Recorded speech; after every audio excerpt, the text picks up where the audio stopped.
Salut à tous! Aujourd'hui, on va faire le bilan de juillet sur notre petite série Aquaponie en route vers la productivité familiale. On va voir qu'on a eu pas mal de déboires et qu'on n'a pas tout optimisé. Mais bon, c'est la vie, on apprend. Allez, c'est parti!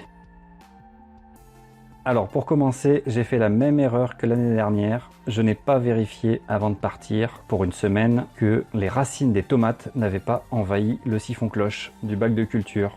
Grave erreur. Le siphon s'est bouché et le bac a débordé. Les poissons se sont retrouvés avec très peu d'eau.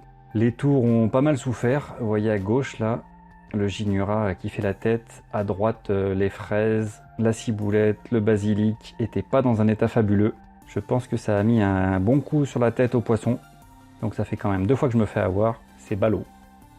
En parlant des poissons, et ben alors là, ça a été l'hécatombe. Alors je sais pas si c'est consécutif à cette perte d'eau ou si c'est d'autres facteurs. Pourtant, j'ai vérifié le pH, l'ammonium, l'ammoniac, les nitrites, nitrates. La température n'était pas si élevée que ça. J'avoue que j'ai pas compris. On voit rien de très particulier sur les poissons, hein. En plus, ils sont restés un petit peu dans l'eau avant que je m'en aperçoive, donc ça a décoloré. On voit pas d'arêtes mangées, on voit pas de parasites.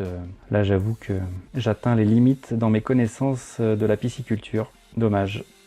Donc, grosse hécatombe, hein. Une quinzaine de petits poissons sont passés à la trappe. Alors, du côté de la visite à fin juillet, j'ai fait pas mal d'entretiens et donc j'ai viré toutes les salades qui montaient en graines, toutes les fleurs comestibles qui ne donnaient plus trop. Et vous voyez, eh ben, j'ai un petit problème de semis et d'optimisation de mon raft, et vous le verrez ensuite, du NFT.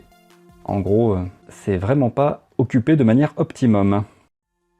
On voit d'ailleurs que quand j'ai enlevé la capucine, il y avait 1 tonne de racines qui étaient longues de plus de 2 mètres. Vous voyez la densité, c'est impressionnant.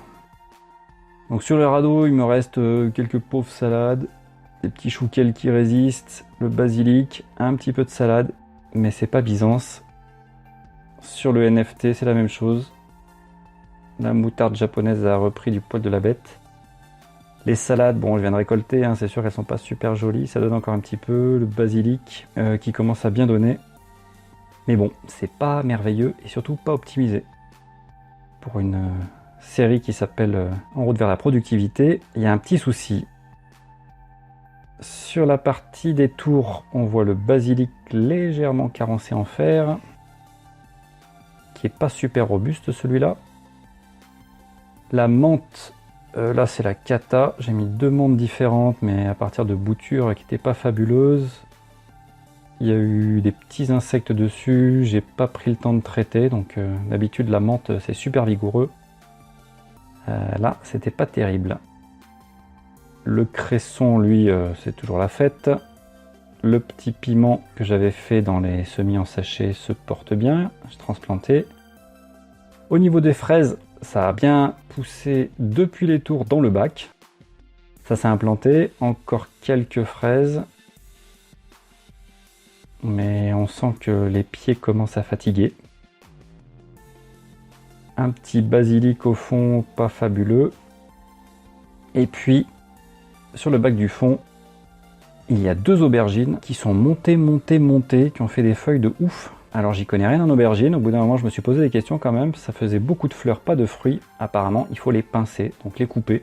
Donc je les ai un peu ratiboisés, les 2 plants, mais c'est vrai que pour le moment, ça donne pas de fruits, hein. Dans le bac, un basilic pas super en forme, la ciboulette qui a vraiment pris un coup de chaud, elle qui était très productive en juin, que ce soit dans le bac ou dans les tours. Alors là, il y a eu un gros coup de chaud, hein. J'ai l'impression que la ciboulette, ça aime pas les grosses chaleurs. Bon, je le saurai. Elle est pas morte quand même, hein. Là j'ai quand même récolté ce mois-ci, l'œillet d'Inde qui tarde un peu à fleurir. Et j'avais fait des semis un petit peu tardifs. En termes de tomates, j'ai quand même quelques grosses tomates qui sont apparues. J'avais eu une carence en phosphore et depuis que j'en ai rajouté, ça s'est mieux passé. Je vais vous montrer celles de devant, voilà. Elles sont quand même d'une taille très raisonnable. Vous voyez, je vais mettre ma main là. C'est quand même des beaux spécimens. C'est pas moi, ça peut peut-être faire 300-400 grammes quand même, hein. Elles sont assez grosses. Voilà, on va attendre que ça mûrisse. Le ginure a un tout petit peu carencé comme les fraises, hein, ça se voit rapidement. Là j'ai 3 aubergines pareilles, je les ai coupées. J'espère que ça va fructifier, parce que faire pousser des feuilles, c'est pas tout à fait l'objectif. Sinon, la semaine dernière, j'ai fait une vidéo pour construire une usine à engrais liquide. Je vous invite à aller voir la vidéo. Et cette fois, je l'ai installée dans la serre. Le but du jeu, c'est que ça fasse un système qui alimente en continu, en termes de nutriments, le système aquaponique. Alors, vous voyez, j'ai mis les fameux filtres de nylon en bas. Alors, il y a une petite arrivée d'eau qui vient du système aquaponique, hein, qui envoie l'eau là. Le compost, les minéraux sont dedans. Pareil, quand ça rentre, ça sort. Donc là, il y a un tout petit peu de débit, hein, on peut l'augmenter. Et ça tombe aussi dans le nylon pour pas envoyer les saletés dans le système. Donc dans le bac bleu, il y a la pompe. Ça remonte. La vanne.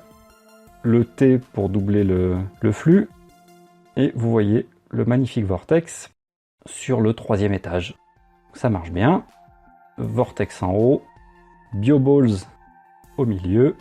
Et pompe avec la matière organique dans le bac bleu. Et tout ça se déverse de manière régulière et je règle le débit avec une petite vanne. Bon, ben voilà pour le tour de la serre. Alors, pour les mesures, en termes de température de l'air dans la serre, il a fait en moyenne 27,2. C'est quand même très très chaud. Ça oscillait entre 20,5 et 35,5 presque. L'eau, pareil, ça a augmenté, ça a oscillé entre 21,5 et 30,1, donc c'est peut-être ça aussi qui a fait du mal aux poissons, avec une moyenne à 25,6. En termes financiers, on est positif ce mois-ci de 38 €. Donc, en cumulé depuis le début de l'année, on passe enfin en positif, avec plus 6,2 €.